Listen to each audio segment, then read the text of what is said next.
Dans l'un des passages de l'Écriture de la Bible, il est écrit que les épreuves que nous subissons nous sont plus précieuses que l'or, car c'est Dieu qui nous envoie ces épreuves. Après que nous sommes devenus sa propriété, après notre confession, notre baptême et notre promesse de marcher pour lui dans cette vie, alors toutes les épreuves qui nous arrivent ont pour but de nous perfectionner pour sa gloire. Elles ont pour but de nous amener à un point où Dieu pourra alors devenir plus réel pour nous qu'il ne l'était avant que l'épreuve arrive. Épître de Pierre, chapitre 1er. Béni soit Dieu le Père de notre Seigneur Jésus-Christ qui, selon sa grande miséricorde, nous a régénérés par une espérance vivante, par la résurrection de Jésus-Christ d'entre les morts, pour un héritage qui ne se peut ni corrompre, ni souiller, ni flétrir, lequel vous est réservé dans les cieux. À vous qui, par la puissance de Dieu, êtes gardés par la foi pour le salut, prêt à être relevé dans les derniers temps. C'est là ce qui fait votre joie. Quoique maintenant, puisqu'il le faut, vous soyez attristés pour un peu de temps par diverses épreuves, afin que l'épreuve de votre foi, plus précieuse que l'or périssable, qui cependant est éprouvé par le feu, ait pour résultat la louange, la gloire et l'honneur lorsque Jésus-Christ apparaîtra.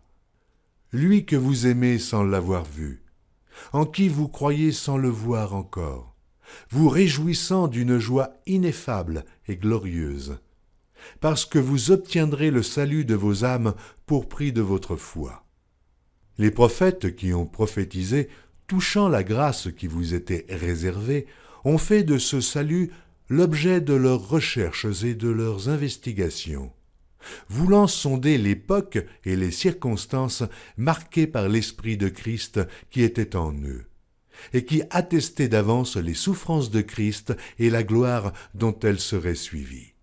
Il leur fut révélé que ce n'était pas pour eux-mêmes, mais pour vous, qu'ils étaient les dispensateurs de ces choses, que vous ont annoncé maintenant ceux qui vous ont prêché l'Évangile par le Saint-Esprit envoyé du ciel, et dans lesquels les anges désirent plonger leurs regards. Je veux me joindre à Job ce matin, dire que j'ai vécu assez longtemps pour savoir que c'est la vérité. J'ai constaté cela dans ma propre vie. Chaque fois qu'une situation grave survient, quelque chose que je ne peux ni contourner, ni fuir, ni surmonter, Dieu ferait un passage. Et au bout du compte, c'est glorieux. Je me demande bien comment sa grâce arrive à accomplir cela. Pourtant, il le fait. Et souvenez-vous, dans toutes ces choses, Satan essaie de nous rendre nerveux et de nous bouleverser pour nous amener à penser « Oh, pourquoi est-ce que ceci est arrivé? Pourquoi n'aurais-je pas pu être comme ceci ?» Il y a quelques jours, quand je suis sorti de l'endroit le plus beau et le plus magnifique que j'ai jamais vu de toute ma vie, c'était le grand édifice de notre frère, Oral Roberts. Quand j'ai vu ce marbre massif, et pas une fenêtre nulle part, mais comme c'était bien arrangé, j'ai été à Hollywood, et j'ai été dans des palais de rois, et j'ai été dans tous les endroits possibles, ou presque, partout dans le monde, et dans des demeures, et tous les endroits chics et charmants. Mais je n'ai jamais rien vu, aucun endroit comparable à cela, nulle part. Comment les petits fils d'aluminium sont tissés ensemble à l'intérieur. Et, oh, je n'ai jamais rien vu d'aussi magnifique de toute ma vie. Quand j'ai marché dans ce bâtiment, j'ai passé mes mains sur ces pilastres et le merveilleux granit. Le tout représentait la forme de la Trinité, du Père, du Fils et du Saint-Esprit. C'était gravé sur cela. Toutes ces choses. Je venais de rentrer de chez frère Tony Osborne, et j'avais vu sa grande œuvre puissante pour le Seigneur. Je me suis tenu à l'extérieur, j'ai regardé cet édifice et j'ai pensé, « Oh Dieu, sûrement que je suis devenu un hypocrite, sûrement que je suis devenu un paria à un moment donné, car les ministères de ces hommes découlent du mien. » Et j'ai pensé, « Quoi? Peut-être que je suis si peu digne de confiance, Seigneur, que tu ne pouvais pas me confier quelque chose comme ça. Même le peu d'argent que tu m'as donné pour payer les compagnes et tout, maintenant ils essayent de m'envoyer au pénitencier pour ça. Et pourquoi suis-je un tel hypocrite? Ou pourquoi suis-je si peu digne de confiance? J'étais sur le tas de cendres, comme Job autrefois. Quand je me tenais là, dehors, j'avais peine à retrouver mon souffle devant tant de majesté. Qu'un pauvre garçon né dans une bicoque, un pentecôtiste, puisse accomplir tant de choses, au point d'en arriver à voir ce grand édifice gigantesque. Et j'ai pensé, ô Dieu, peut-être que je ne suis pas digne. Juste à ce moment-là, une petite voix est descendue de ces corridors et a dit, « Mais je suis ta portion. » Alors j'ai pensé, « Ô Seigneur Dieu, oh, alors que ça reste comme ça, Seigneur. Parce que je n'aurai pas l'intelligence de diriger une grande œuvre comme celle-là pour toi. Et je suis un illettré. Mais tant que tu es ma portion, je suis à toi et tu me conduiras. Je ne pourrai pas me conduire moi-même. Mais, ô Seigneur, conduis-moi. » Ce sont ces heures cruciales qui nous amènent sur ces sables sacrés. C'était dans la Bible. Et souvenez-vous, peu importe combien la détresse est grande, Satan ne peut pas vous enlever la vie tant que Dieu n'en a pas fini avec vous. Rien ne peut vous arriver à moins que Dieu ne le permette. Aucun mal ne peut survenir à moins que Dieu le permette. Et c'est pour votre bien qu'il œuvre ainsi. Réfléchissons à ça. Là, quand le déluge est venu détruire le monde, il ne pouvait pas détruire Noé. Noé ne pouvait pas être détruit parce que Dieu lui réservait une œuvre à accomplir. Un jour, là-bas, dans une grande nation, réduite à l'esclavage, il y avait des enfants hébreux que nous connaissons sous le nom de Shadrach, Meshach et Abednego. Et le moment était venu où ils devaient prendre une décision, où quelque chose devait être fait. Ils avaient, leur foi était mise à l'épreuve. Et quand votre foi est mise à l'épreuve, alors ne faillissez pas. Tenez-vous-en strictement à ce que vous croyez. Et quand leur foi a été mise à l'épreuve, et ils sont arrivés à une heure cruciale, non seulement sont-ils allés sur un tas de cendres, mais ils sont entrés dans une fournaise ardente. Cependant, Satan ne pouvait pas les détruire, car le dessein de Dieu n'était pas encore accompli. Ils pouvaient y entrer avec cette espérance. Je sais que mon Rédempteur est vivant.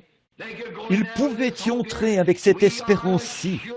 Nous avons l'assurance que Dieu peut nous délivrer de cette fournaise ardente. Mais, quoi qu'il en soit, nous ne nous prosternerons pas devant cette statue. Satan ne pouvait pas les prendre. Il ne pouvait pas noyer Noé dans les eaux du déluge, tant que le dessein de Dieu n'avait pas été accompli. Il ne pouvait pas brûler les enfants hébreux, tant que le dessein de Dieu n'avait pas été accompli. Il ne pouvait pas tuer Job par des ulcères et des problèmes, tant que le dessein de Dieu n'avait pas été accompli. Les lions ne pouvaient pas non plus manger Daniel, tant que le dessein de Dieu n'avait pas été accompli. La mort et la vieillesse ne pouvaient pas non plus prendre Abraham, tant que le dessein de Dieu n'avait pas été accompli. Et cela ne peut pas non plus vous prendre, ni me prendre, tant que le dessein de Dieu pour notre vie n'est pas accompli. Alors ces choses nous donnent une consolation. Et pourquoi Dieu permet-il que des problèmes arrivent? Dieu harnache les problèmes, leur place un mort dans la bouche et les oblige à lui obéir. Et ces problèmes nous amènent à une communion plus étroite avec Dieu. Il n'y avait pas eu d'arc-en-ciel avant le déluge. Mais après que Noé a été contraint de vivre cette situation, à flotter 40 jours et 40 nuits dans une tempête, et la petite arche qui tombait dans l'eau, c'est après le déluge qu'il a vu l'arc-en-ciel pour la première fois. L'alliance de l'espérance, l'alliance de la promesse. Après avoir traversé la tribulation, alors il a vu la promesse. C'est comme ça que vous voyez la promesse, après avoir traversé la tribulation. J'aime ce poème, ou ce psaume. Dois-je être transporté à ma demeure céleste, sur un lit de roses, alors que d'autres ont combattu pour remporter le prix, et navigué à travers des mers de sang? Nous demandons le réconfort et la paix. Dieu nous donne les meilleures choses qu'il peut nous donner, des épreuves et des tribulations. C'est mieux que le réconfort et la paix. Notre réconfort se trouve juste au-delà du fleuve. Ce n'est que lorsque les enfants hébreux ont été forcés d'entrer dans la fournaise ardente, l'une de leurs plus rudes épreuves, qu'ils ont vu que quelqu'un qui était semblable au Fils de Dieu était là, parmi eux. Leurs ennuis ont amené le Fils de Dieu à se tenir parmi eux, dans la brise, pour repousser la chaleur intense. Mais ce n'est que lorsqu'ils sont entrés dans le feu que ce consolateur est apparu. C'était Daniel qui avait résolu en son cœur de ne pas se souiller avec les choses du monde. Et il était contraint de passer par une épreuve, à savoir s'il allait prier Dieu ou aller dans la fosse aux lions. Mais c'est après qu'il a subi les pressions et qu'il a été jeté dans la fosse aux lions. C'est après cela qu'il a vu l'ange du Seigneur qui se tenait là avec lui pour les garder à l'écart. Cette grande colonne de feu se tenait entre lui et les lions. Et les lions n'ont pas pu l'atteindre, parce qu'il avait traversé les épreuves, les tentations et les difficultés. Il savait que son Dieu était capable de le délivrer de cela. C'était Abraham, après qu'il avait vu la terre devenir stérile et la sécheresse s'installer, et Lot qui s'était séparé pour aller vivre dans le luxe du monde. C'était après qu'il avait entendu les gémissements et les cris de ses bergers, car il n'y avait pas d'herbe pour son bétail. Malgré tout, il est resté dans le pays que Dieu lui avait donné et dans lequel il lui avait dit de séjourner. Et ce jour-là, après avoir été mis à l'épreuve, au point où sa patience était à bout, c'est ce jour-là, une fois l'épreuve terminée, qu'il a parlé face à face avec Elohim, sous le chêne, ce jour-là. C'était après qu'il avait subi ces épreuves, après qu'il avait traversé les difficultés qu'il avait traversées, que Dieu lui est apparu sous la forme d'un homme. Il s'est assis là et lui a dit qu'il était marié et que sa femme s'appelait Sarah. Et il a dit qu'elle s'était moquée de lui, dans la tente derrière lui. C'est là qu'Abraham l'a appelé Elohim. C'était après l'épreuve et la tribulation. Oh, si seulement l'Église pouvait prendre conscience aujourd'hui d'où elle en est, pour constater qu'après les ennuis et les épreuves, les rires et les moqueries, les choses que l'Église a traversées, l'Église pentecôtiste, nous voyons Dieu au milieu de nous accomplir de grands signes et des prodiges. Après les peines et les ennuis du jour, après que tout sera passé, alors nous verrons enfin Jésus. Il m'attendra, Jésus si beau et fidèle. sur son beau trône, il nous accueillera à la maison. Une fois le jour terminé, pendant qu'il fait jour, travaillons.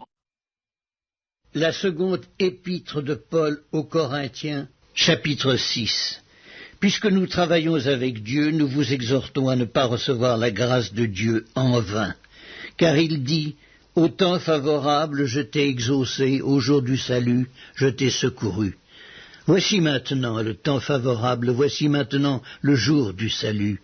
Nous ne donnons aucun scandale en quoi que ce soit, afin que le ministère ne soit pas un objet de blâme, mais nous nous rendons à tous égards recommandables comme serviteurs de Dieu, par beaucoup de patience dans les tribulations, dans les calamités, dans les détresses, sous les coups, dans les prisons, dans les séditions, dans les travaux, dans les veilles, dans les jeûnes.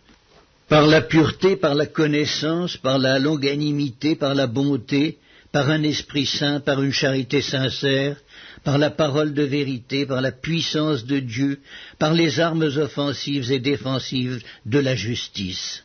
Au milieu de la gloire et de l'ignominie, au milieu de la mauvaise et de la bonne réputation, étant regardé comme imposteur, quoique véridique, comme inconnu, quoique bien connu, comme mourant, et voici nous vivons, comme châtiés, quoique non mis à mort, comme attristés, et nous sommes toujours joyeux, comme pauvres, et nous en enrichissons plusieurs, comme n'ayant rien, et nous possédons toutes choses.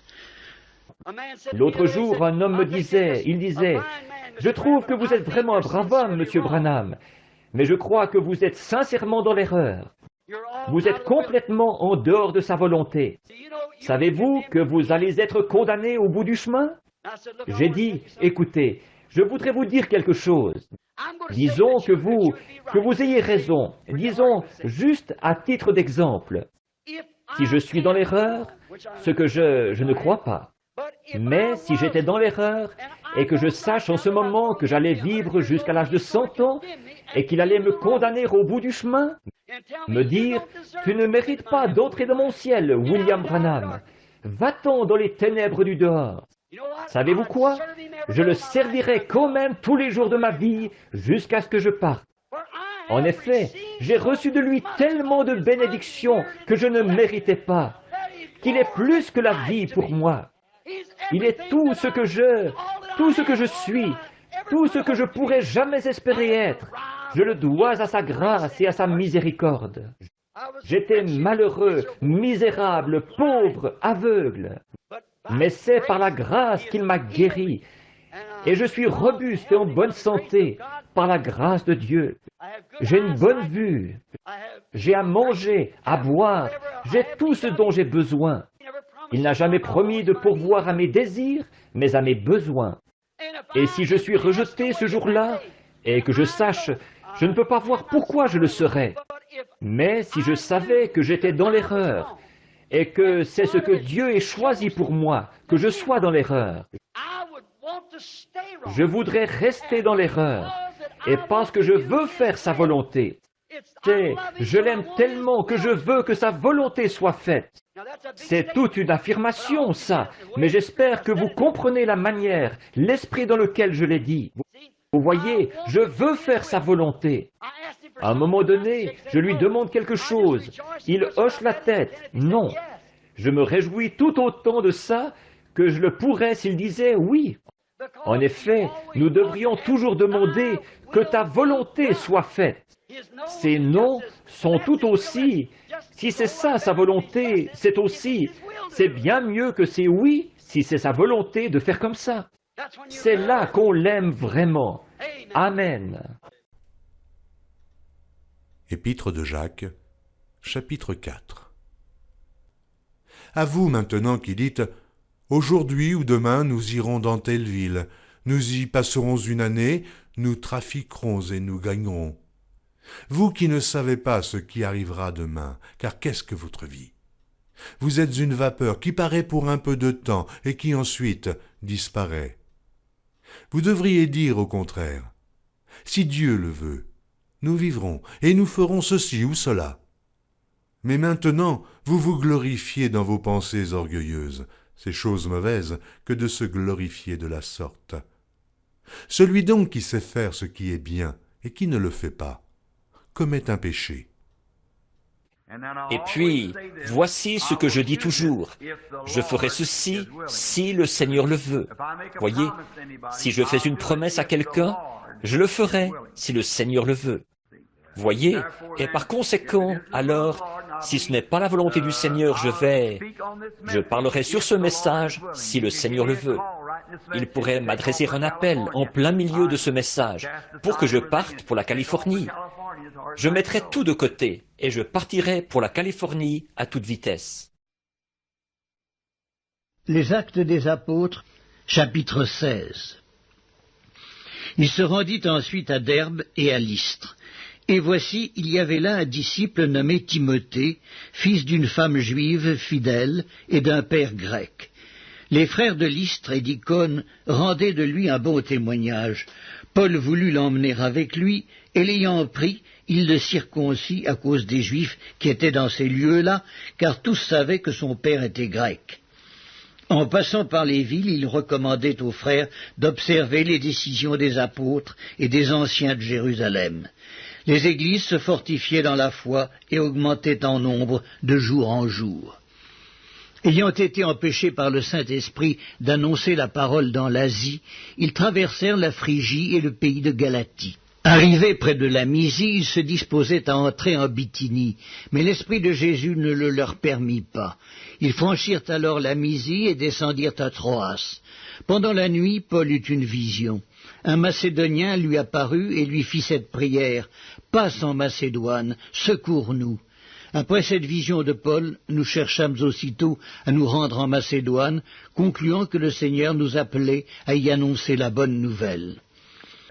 Et c'est comme ça que je veux vivre. Je ne veux rien qui m'attache. Je ne veux rien qui soit de grande envergure, qui vaille des millions de dollars et qui oblige à avoir tant d'argent chaque jour, ce qui m'attacherait. Je veux être là où, quand Dieu me dit « Je veux que tu ailles ici vers ces gens », ils ne sont que 5, mais vas-y et reste là jusqu'à ce que je te dise de partir. C'est là que je veux aller. Je n'ai aucune obligation, simplement. Les Actes des Apôtres, chapitre 18. Après cela, Paul partit d'Athènes et se rendit à Corinthe. Il y trouva un juif nommé Aquilas, originaire du Pont, récemment arrivé d'Italie avec sa femme Priscille, parce que Claude avait ordonné à tous les Juifs de sortir de Rome. Il se lia avec eux, et comme il avait le même métier, il demeura chez eux et y travailla. Ils étaient faiseurs de tentes. Paul discourait dans la synagogue chaque sabbat, et il persuadait des Juifs et des Grecs. Mais quand Silas et Timothée furent arrivés de la Macédoine, il se donna tout entier à la parole, attestant aux Juifs que Jésus était le Christ. Les Juifs faisaient alors de l'opposition, et se livrant à des injures, Paul secoua ses vêtements et leur dit « Que votre sang retombe sur votre tête, j'en suis pur. Dès maintenant, j'irai vers les païens. » Et sortant de là, il entra chez un nommé Justus, homme craignant Dieu, et dont la maison était contiguë à la synagogue. Cependant Crispus, le chef de la synagogue, crut au Seigneur avec toute sa famille, et plusieurs Corinthiens qui avaient entendu Paul crurent aussi et furent baptisés. Le Seigneur dit à Paul en vision pendant la nuit, « Ne crains point, mais parle et ne te tais point, car je suis avec toi et personne ne mettra la main sur toi pour te faire du mal. Parle, car j'ai un peuple nombreux dans cette ville. » Il y demeura 1 an et 6 mois, enseignant parmi les Corinthiens la parole de Dieu. Et s'il veut que j'aille outre-mer, voici, on venait de parler d'aller en Allemagne ou en Afrique. Et une millionnaire, juste au moment où l'Esprit m'a mis à cœur d'aller en Afrique, elle a dit « Je vais parrainer le voyage et tout payer. » Voyez, c'est tout. Pourquoi devrais-je m'inquiéter pour l'argent et les choses alors que tout cela appartient à mon Père? Voyez, il peut simplement parler à cet homme riche-ci, ou cet homme riche-là, ou ces gens-ci, ou ces gens-là. Moi, je n'ai aucune raison de m'inquiéter pour ça. Voyez, Dieu s'occupe de toutes ces choses. Voilà. Frère Roy, c'est comme ça qu'il faut vivre. Le laisser, lui, s'en occuper. C'est tellement agréable. L'épître de Paul aux Philippiens, chapitre 4. Réjouissez-vous toujours dans le Seigneur, je le répète, réjouissez-vous. Que votre douceur soit connue de tous les hommes. Le Seigneur est proche.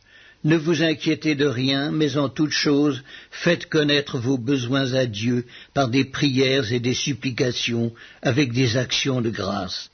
Et la paix de Dieu, qui surpasse toute intelligence, gardera vos cœurs et vos pensées en Jésus-Christ. Au reste, frères, que tout ce qui est vrai, tout ce qui est honorable, tout ce qui est juste, tout ce qui est pur, tout ce qui est aimable, tout ce qui mérite l'approbation, ce qui est vertueux et digne de louange, soit l'objet de vos pensées. Ce que vous avez appris, reçu et entendu de moi, et ce que vous avez vu en moi, pratiquez-le, et le Dieu de paix sera avec vous. J'ai éprouvé une grande joie dans le Seigneur de ce que vous avez pu enfin renouveler l'expression de vos sentiments pour moi. Vous y pensiez bien, mais l'occasion vous manquait.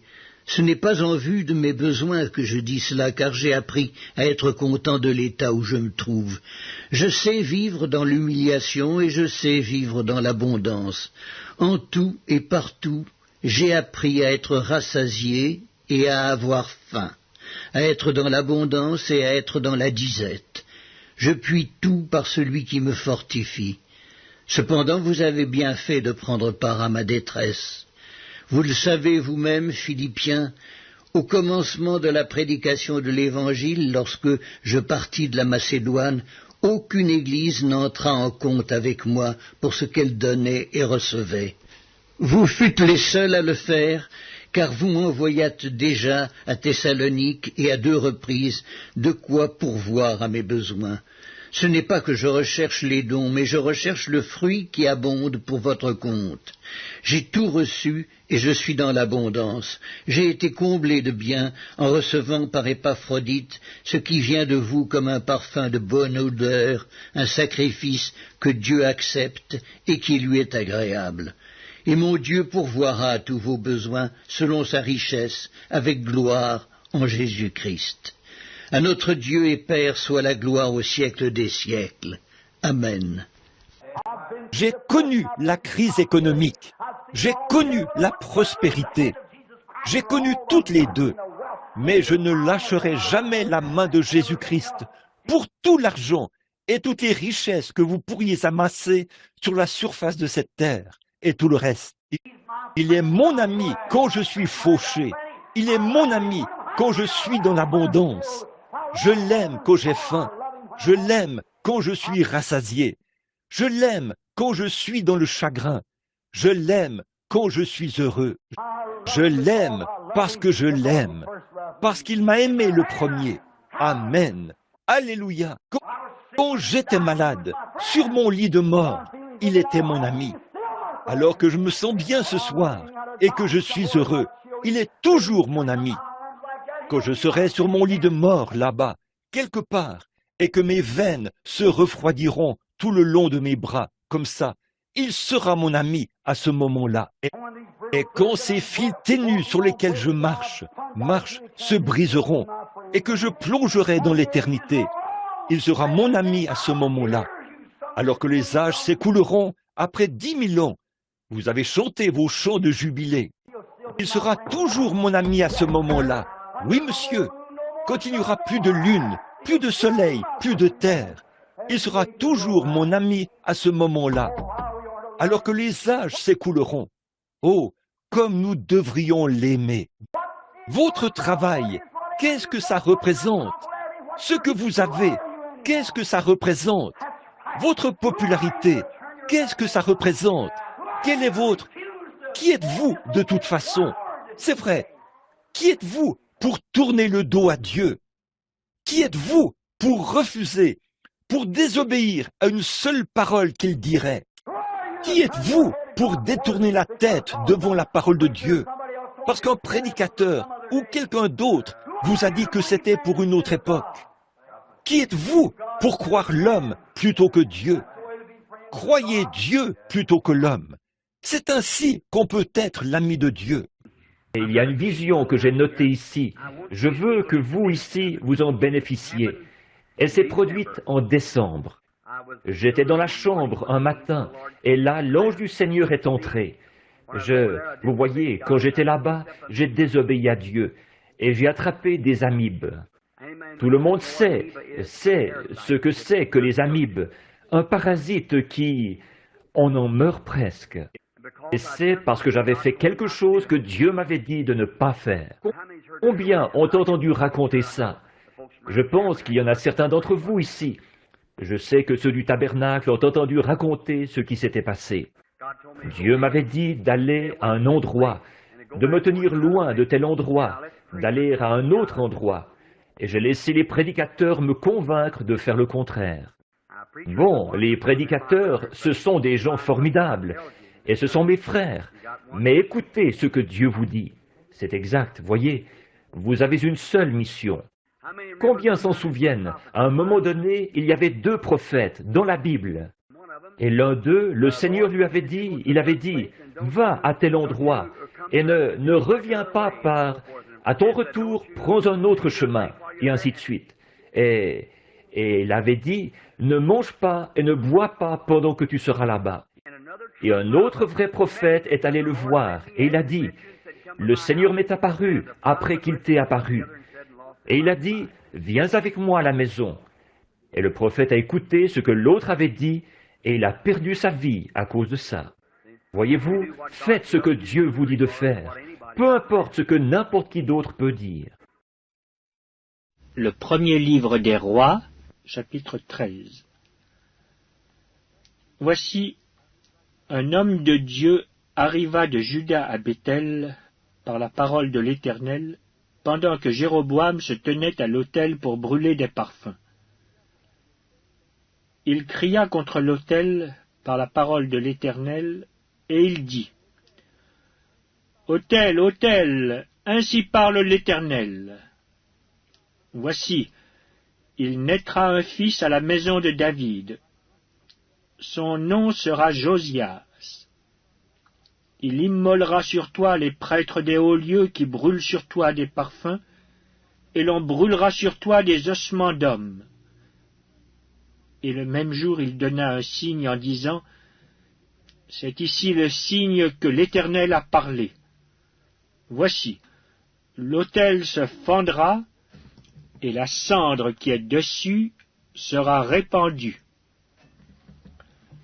Lorsque le roi entendit la parole que l'homme de Dieu avait criée contre l'autel de Béthel, il avança la main de dessus l'autel en disant, « Saisissez-le !» Et la main que Jéroboam avait étendue contre lui devint sèche, et il ne put la ramener à soi. L'autel se fendit, et la cendre qui était dessus fut répandue, selon le signe qu'avait donné l'homme de Dieu par la parole de l'Éternel. Alors le roi prit la parole et dit à l'homme de Dieu, « Implore l'Éternel ton Dieu, et prie pour moi afin que je puisse retirer ma main. » L'homme de Dieu implora l'Éternel, et le roi put retirer sa main, qui fut comme auparavant. Le roi dit à l'homme de Dieu, « Entre avec moi dans la maison, tu prendras quelque nourriture, et je te donnerai un présent. » L'homme de Dieu dit au roi, « Quand tu me donnerais la moitié de ta maison, je n'entrerai pas avec toi. Je ne mangerai point de pain, et je ne boirai point d'eau dans ce lieu-ci, car cet ordre m'a été donné par la parole de l'Éternel, tu ne mangeras point de pain, et tu ne boiras point d'eau, et tu ne prendras pas à ton retour le chemin par lequel tu seras allé. » Et il s'en alla par un autre chemin, il ne prit pas à son retour le chemin par lequel il était venu à Béthel. Or, il y avait un vieux prophète qui demeurait à Béthel. Ses fils vinrent lui raconter toutes les choses que l'homme de Dieu avait faites à Béthel ce jour-là, et les paroles qu'il avait dites au roi. Lorsqu'ils en eurent fait le récit à leur père, il leur dit, « Par quel chemin s'en est-il allé » Ses fils avaient vu par quel chemin s'en était allé l'homme de Dieu qui était venu de Juda. Et il dit à ses fils, « Selle-les-moi l'âne. » Ils lui sellèrent l'âne, et il monta dessus. Il alla après l'homme de Dieu, et il le trouva assis sous un térébinthe. Il lui dit, « Es-tu l'homme de Dieu qui est venu de Juda ?» Il répondit, « Je le suis. » Alors il lui dit, « Viens avec moi à la maison, et tu prendras quelque nourriture. » Mais il répondit, « Je ne puis ni retourner avec toi, ni entrer chez toi. Je ne mangerai point de pain, je ne boirai point d'eau avec toi en ce lieu-ci, car il m'a été dit par la parole de l'Éternel, tu n'y mangeras point de pain, et tu n'y boiras point d'eau, et tu ne prendras pas à ton retour le chemin par lequel tu seras allé. » Et il lui dit, « Moi aussi je suis prophète comme toi. Et un ange m'a parlé de la part de l'Éternel, et m'a dit, « Ramène-le avec toi dans ta maison, et qu'il mange du pain et boive de l'eau. » Il lui mentait. L'homme de Dieu retourna avec lui, et il mangea du pain et but de l'eau dans sa maison. Comme ils étaient assis à table, la parole de l'Éternel fut adressée au prophète qui l'avait ramené. Et il cria à l'homme de Dieu qui était venu de Juda, « Ainsi parle l'Éternel, parce que tu as été rebelle à l'ordre de l'Éternel, et que tu n'as pas observé le commandement que l'Éternel, ton Dieu, t'avait donné. Parce que tu es retourné et que tu as mangé du pain et bu de l'eau dans le lieu dont il t'avait dit, tu n'y mangeras point de pain et tu n'y boiras point d'eau, ton cadavre n'entrera pas dans le sépulcre de tes pères. » Et quand le prophète qui l'avait ramené eut mangé du pain et qu'il eut bu de l'eau, il sella l'âne pour lui. L'homme de Dieu s'en alla, et il fut rencontré dans le chemin par un lion qui le tua. Son cadavre était étendu dans le chemin.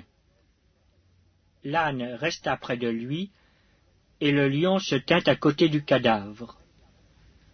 Et voici des gens qui passaient virent le cadavre étendu dans le chemin, et le lion se tenant à côté du cadavre. Et ils en parlèrent à leur arrivée dans la ville où demeurait le vieux prophète. Lorsque le prophète qui avait ramené du chemin l'homme de Dieu l'eut appris, il dit, « C'est l'homme de Dieu qui a été rebelle à l'ordre de l'Éternel. » Et l'Éternel l'a livré au lion, qui l'a déchiré et l'a fait mourir, selon la parole que l'Éternel lui avait dite. Puis, s'adressant à ses fils, il dit, « Sellez-moi l'âne. » Ils le sellèrent, et il partit. Il trouva le cadavre étendu dans le chemin, et l'âne et le lion qui se tenaient à côté du cadavre. Le lion n'avait pas dévoré le cadavre et n'avait pas déchiré l'âne. Le prophète releva le cadavre de l'homme de Dieu, le plaça sur l'âne et le ramena. Et le vieux prophète rentra dans la ville pour le pleurer et pour l'enterrer. Il mit son cadavre dans le sépulcre, et l'on pleura sur lui en disant, « Hélas, mon frère !» Après l'avoir enterré, il dit à ses fils, « Quand je serai mort, vous m'enterrerez dans le sépulcre où est enterré l'homme de Dieu. Vous déposerez mes os à côté de ses os, car elle s'accomplira, la parole qu'il a criée de la part de l'Éternel, contre l'autel de Béthel, et contre toutes les maisons des hauts lieux qui sont dans les villes de Samarie. » Ève a été séduite. Elle a vu une partie de la parole. Moab a été séduit. La Vierge endormie a été séduite. L'Église est séduite. Les dénominations sont séduites. Voyez? Tenez-vous-en à la parole. C'est le seul moyen. Tenez-vous-en strictement à elle. N'en déviez pas du tout. Tenez-vous-en strictement à elle. Continuez à faire ce que Dieu a dit de faire. Peu importe ce que dit n'importe qui d'autre, tenez-vous-en aux directives de Dieu. Le problème aujourd'hui, pour beaucoup d'entre nous, c'est que nous voulons être tellement, vous savez, tellement orientés vers la formation reçue dans les séminaires et dans les dénominations que Dieu ne peut pas nous utiliser. Dieu peut donner à un homme ce qu'il faut pour commencer à faire quelque chose et lui donner un ministère. Mais, avant longtemps, il va commencer à se plier au dire de tout un chacun. Et bientôt, il sera complètement absorbé par toutes sortes de choses. Alors Dieu enlève simplement ses mains de sur lui et le laisse à lui-même. Voyez? Voyez? Ensuite, il essayera de trouver un autre homme, quelqu'un qui fera le travail. Voyez? Il doit trouver quelque chose qui prendra sa parole, qui prendra la révélation divine et qui n'en déviera pas, qui s'en tiendra uniquement à cette parole. C'est comme ça qu'il fait. Il a toujours fait comme ça. Alors, quand l'homme devient tellement instruit et tellement intelligent qu'il essaie d'introduire sa propre interprétation, eh bien, par exemple, ils disent, le baptême du Saint-Esprit, ils vont dire, oh, ça, c'était pour une autre époque. Ou bien, sinon, ce n'était pas pour une autre époque, mais je vais vous dire, il ne vient plus de la même manière qu'au jour de la Pentecôte. Nous recevons le Saint-Esprit quand nous croyons, et toutes sortes de choses semblables, vous voyez. Et quand on parle du baptême au nom de Jésus-Christ, alors que c'est comme ça que la Bible l'enseigne, eh bien vous dites, oui, mais le séminaire dit, et un tel dit, ça, c'est faire des compromis. Voyez, Dieu ne peut pas utiliser une personne comme celle-là. Voyez, il peut permettre qu'un homme soit maltraité dans tout le pays, comme ça, que cet homme soit chassé, qu'on rie et qu'on se moque de lui, et tout le reste comme ça. Mais quand vient le moment de la véritable épreuve de force, Dieu se lève et il se confirme au milieu de cette même simplicité. Il va se lever tout d'un coup comme la fleur. La semence, on dirait qu'elle est arrivée à sa fin. Elle meurt, elle tombe en terre. Déterrez la petite semence, elle est pourrie, elle n'est pas du tout belle à voir. Mais de là surgit la vie pour encore reproduire une autre fleur. Dieu dans la simplicité. Il fait la même chose. La façon de monter, c'est de descendre. Toujours. Humiliez-vous. N'allez jamais dire, eh bien, j'ai ceci et cela. Vous n'avez rien du tout. Mais souvenez-vous, si vous avez la grâce de Dieu, soyez-en simplement reconnaissants. Et soyez humbles pour ça. Vous voyez, continuez simplement à vous humilier. La seconde épître de Paul aux Corinthiens, chapitre 12. Il faut se glorifier, cela n'est pas bon. J'en viendrai néanmoins à des visions et à des révélations du Seigneur. Je connais un homme en Christ qui fut, il y a 14 ans, ravi jusqu'au 3e ciel. Si ce fut dans son corps, je ne sais. Si ce fut hors de son corps, je ne sais. Dieu le sait. Et je sais que cet homme, si ce fut dans son corps ou sans son corps, je ne sais, Dieu le sait, fut enlevé dans le paradis et qu'il entendit des paroles ineffables qu'il n'est pas permis à un homme d'exprimer. Je me glorifierais d'un tel homme, mais de moi-même je ne me glorifierais pas, sinon de mes infirmités. Si je voulais me glorifier, je ne serais pas un insensé, car je dirais la vérité, mais je m'en abstiens afin que personne n'ait à mon sujet une opinion supérieure à ce qu'il voit en moi ou à ce qu'il entend de moi. Et pour que je ne sois pas enflé d'orgueil à cause de l'excellence de ces révélations, il m'a été mis une écharde dans la chair, un ange de Satan pour me souffleter et m'empêcher de m'enorgueillir. 3 fois j'ai prié le Seigneur de l'éloigner de moi, et il m'a dit « Ma grâce te suffit, car ma puissance s'accomplit dans la faiblesse. » Je me glorifierai donc bien plus volontiers de mes faiblesses, afin que la puissance de Christ repose sur moi. C'est pourquoi je me plais dans les faiblesses, dans les outrages, dans les calamités, dans les persécutions, dans les détresses pour Christ, car quand je suis faible, c'est alors que je suis fort. Donc Paul, après avoir vécu cette expérience, il se disait que c'était là une expérience merveilleuse. Maintenant, comment? Rappelons un peu cette expérience. Paul était en route vers Damas pour arrêter des gens là-bas, parce que l'évangile s'était répandu jusque-là. Évangile signifie la bonne nouvelle. Donc, ils avaient été dispersés jusque-là, et bien des gens se levaient, remplis d'amour et de joie, et aimaient le Seigneur Jésus. L'évangile s'était répandu par là. Alors Paul s'est fait donner des lettres par le souverain sacrificateur. Il a dit, je vais aller là-bas et je vais tous les arrêter. Alors il a pris avec lui une petite troupe de gardes du temple, de soldats, et il s'est mis en route. Pendant qu'ils étaient en marche sur la route, et lui qui savait tout ce qu'il allait faire, tout à coup, il s'est passé quelque chose.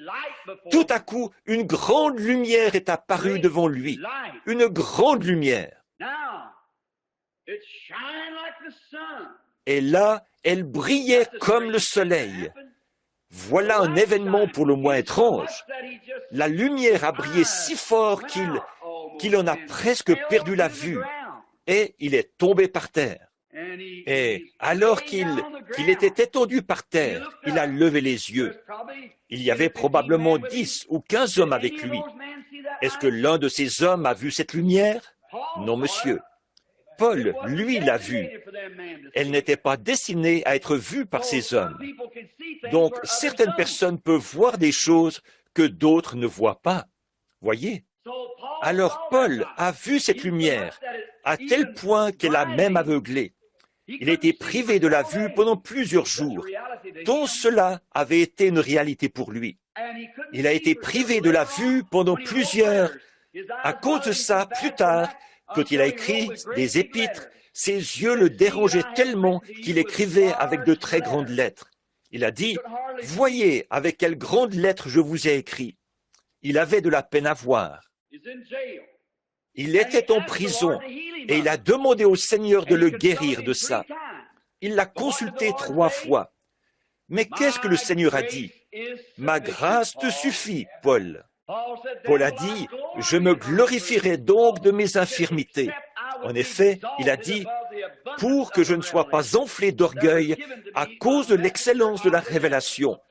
Il m'a été donné un ange du diable, une écharde dans la chair pour me souffleter. » Il allait mieux pendant quelque temps, et puis ça recommençait. Souffleter, ça veut dire coup sur coup, comme le navire en mer, vous savez, les vagues le soufflettent, voyez, coup sur coup. Et il allait mieux, et puis ça le reprenait. Puis il allait mieux, et ça le reprenait. Il a dit, « Seigneur, qu'est-ce qui se passe que tu n'éloignes pas ça de moi ?» Il a dit, « Ma grâce te suffit, Paul. Continue à avancer. » Ça ne faisait que...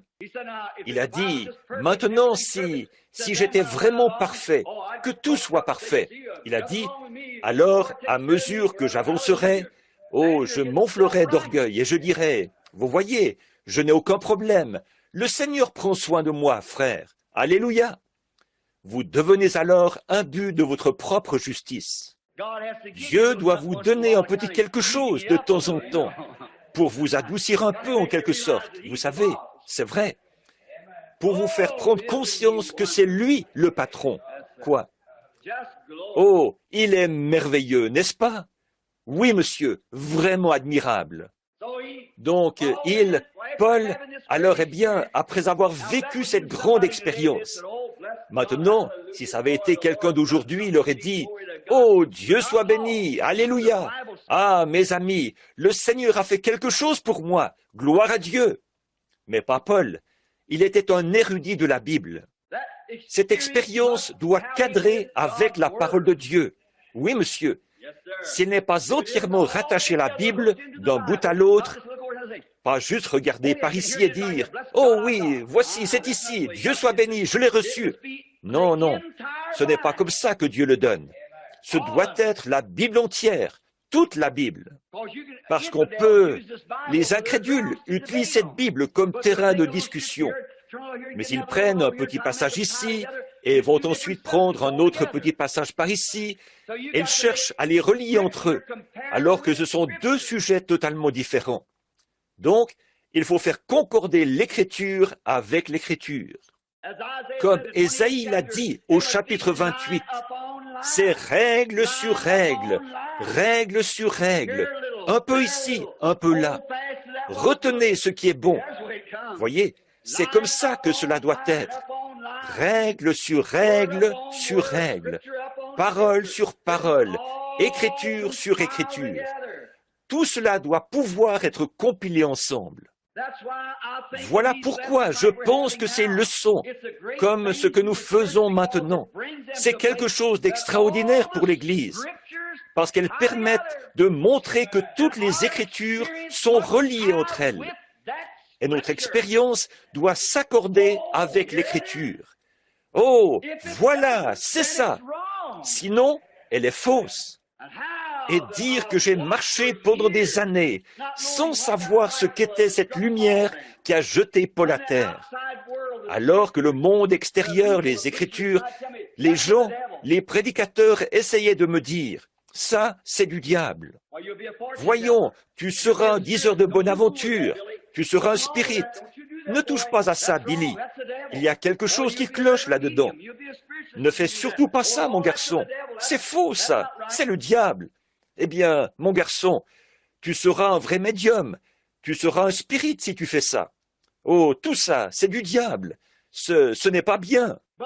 Mais quand je ne voulais pas prêcher ça, mais là, sur le chemin de Damas, Paul non plus, il ne voulait pas prêcher ça avant d'avoir vu si c'était vrai ou pas.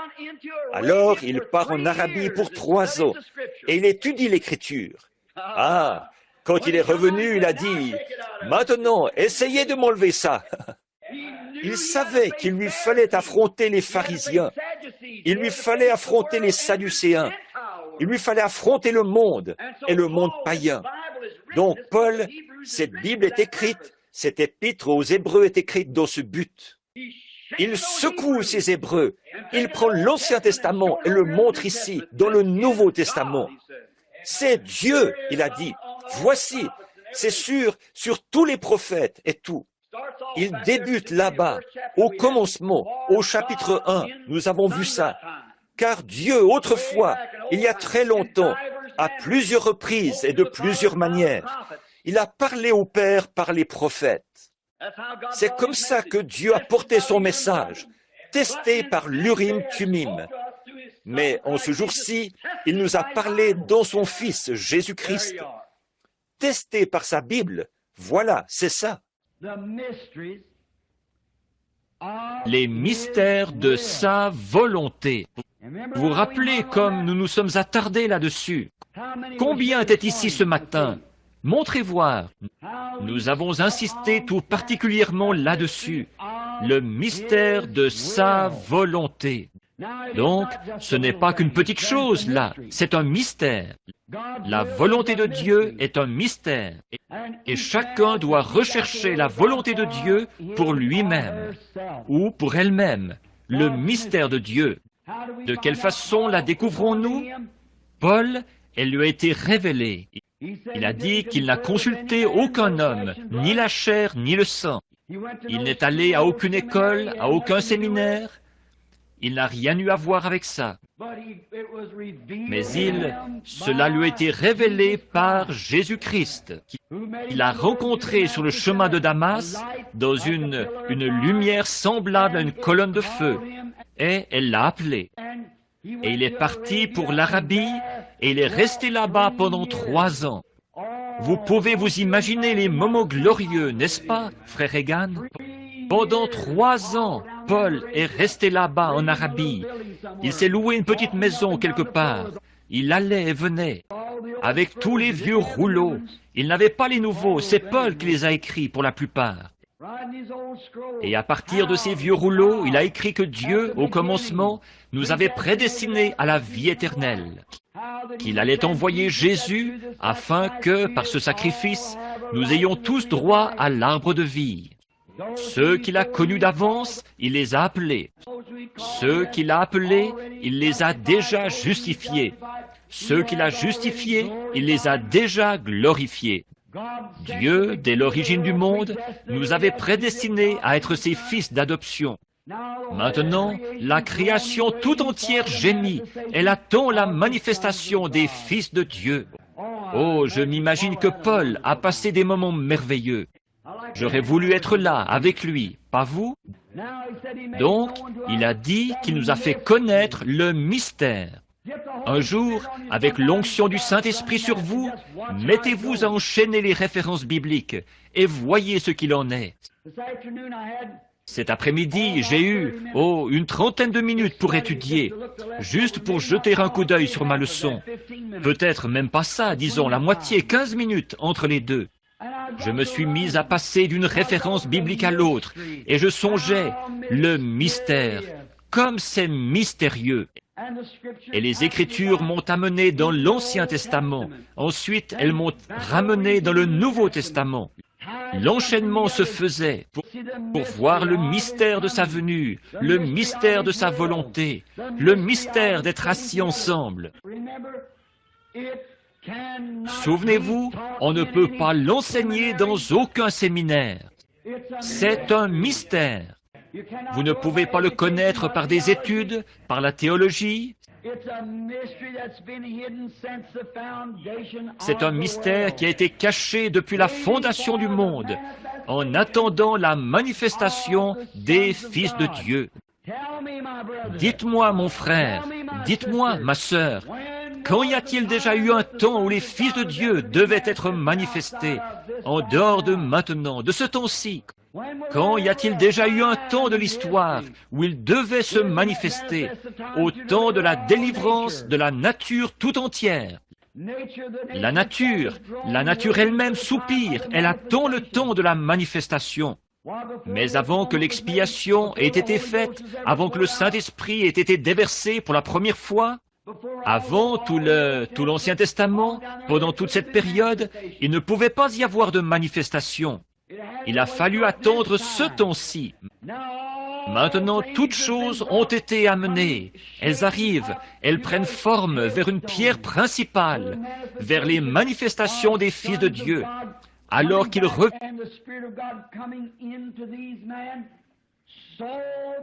que l'Esprit de Dieu entrera dans ces hommes-là d'une façon si parfaite, que leur ministère sera tellement semblable à celui de Christ, au point de l'unir avec son Église.